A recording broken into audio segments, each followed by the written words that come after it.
Hi everyone, Adam here with the Dark Pictures anthology Man of Medan game being released this week. I thought this was the perfect opportunity to do my top 5 favourite choice and consequence games. Of course, these are the games where you make choices and the story should branch off into a certain direction considering the choices you make in the game. Although in my cases with these games, I usually get most people killed, so remember that if you're in a life and death decision with me. Don't give me any decisions at all. I have a couple of honourable mentions that didn't make the top 5, just missing out.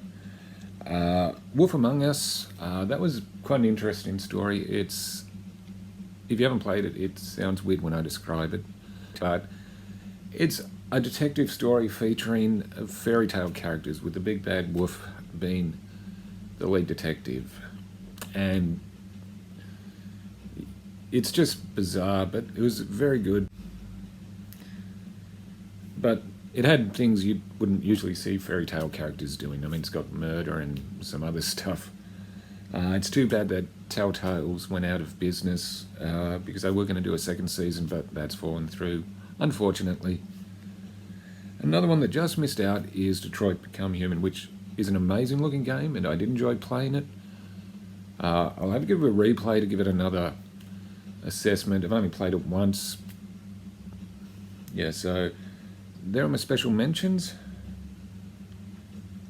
At number 5 is Heavy Rain. This is probably one of the first choice and consequence games I really played, because this is where you play multiple characters, mainly focused on Ethan, whose son has gone missing, kidnapped. But it's also kind of a tech thriller and a detective story thrown in, and pretty much every character you play is kind of flawed, which is always good in a story like this. At number 4, I'm putting Beyond Two Souls. This is another David Cage game like Heavy Rain, and most people prefer Heavy Rain to Beyond Two Souls, but I personally prefer Beyond Two Souls, which tells the story of Jodie, who since she was a kid has been tethered to the spirit of her unborn twin brother. So it's kind of out there. She ends up working in the FBI and using Iden to do missions and that type of thing. But if you do play the PS4 version, I recommend playing the director's cut because it does it in chronological order, whereas in the original version it kind of went back and forth. But I found if you play it in chronological order, the story works a lot better.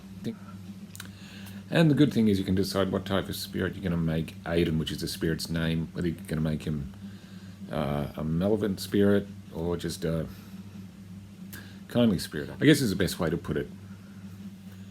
At number 3, Life is Strange. This tells the story of Max Caulfield, a shy but very talented photography student who is reunited with her best friend after almost being shot.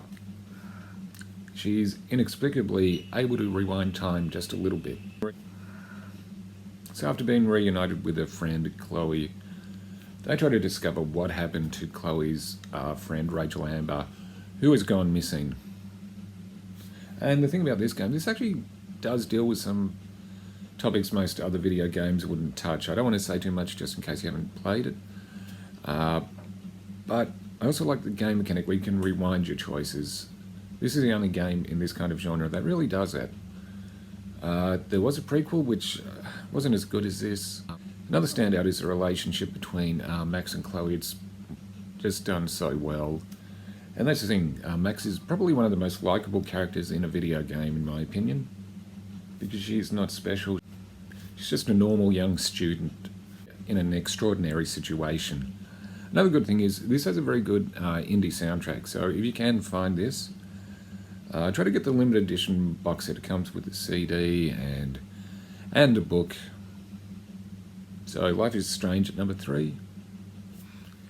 At number 2, Until Dawn. This is the closest thing to an actual horror movie and a game in one, which tells a story of a group of teenagers who all look about 20-something. That doesn't matter, that's like most horror films. Who are up in a cabin in the mountains. And it looks like there's a serial killer, but the thing about this game does more than that. It does go into some interesting directions. Most of the characters are pretty much horror tropes, which works. It's It's kind of a tongue-in-cheek approach. And the motion capture in this game is excellent. It also stars Rami Malek, who went on to, of course, play Freddie Mercury in Queen Bohemian Rhapsody. Yeah, I might have to replay that for Halloween week or something. I haven't played that in a while, but it is a fun game. I've never actually saved everyone. I've saved a few, but never the whole lot. Is it wrong that I think it'd just be fun to try and kill everyone? And at number 1, I'm putting the Walking Dead series. I've always been impressed by the storytelling in these games.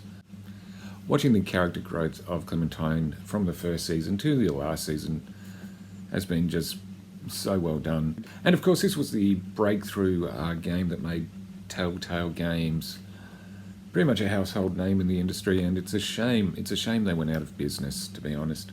And the good thing about this game series, it does make you do some really difficult decisions.